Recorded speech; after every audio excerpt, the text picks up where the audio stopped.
Still on the roads now, many of you are trying to find new ways to use less gas. Carpooling is a great option, and there are services to help you find other people willing to share the drive. Though one of them, in fact the largest one, was recently stopped by the Ontario government. Here's CTV's Joel Bowie with the story. This is Sam. He's part of a worldwide carpool network called PickupPal.com. So it saves me money for gas, saves the environment. Sam lives in Kitchener and started using the online service to get to work in Guelph. Before I had this car, it wasn't ready for my first week of work. I signed up, and it was very valuable to me because other alternatives from Kitchener to Guelph, the train or the bus, was a little too expensive.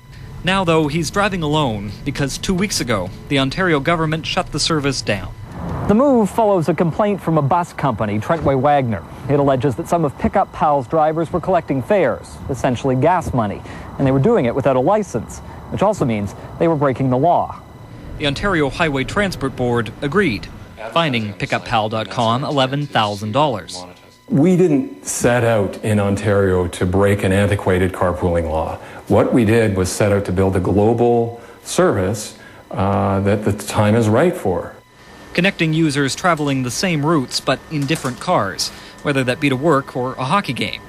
And despite the change here, the site continues to operate in other provinces and in the U.S., as do other competing online services like carpool.ca. They're still operating. Yes. You're not. Yes. Is there any difference?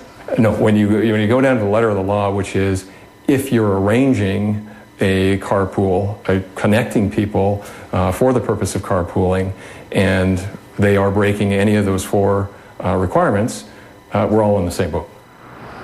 And here are those 4 requirements he's talking about. Riders must travel with the same people every day. Trips must be between home and work, nowhere else. Drivers can only be paid once a week, and you can't cross municipal boundaries, so you couldn't go from Kitchener to Waterloo. But of course, lots of people are doing just that, and the Ontario government hasn't fined them. Kyle? So, Joel, is this a done deal, or any word could this possibly change? Well, we made a couple inquiries today. The Ontario government says it's looking to change the rules so that operations like this one can continue to operate. There's a piece of legislation that's before the legislature right now. It's approaching second reading, but we don't know yet when it will pass. Kyle? CTV's Joel Bowie in Kitchener. Thanks, Joel.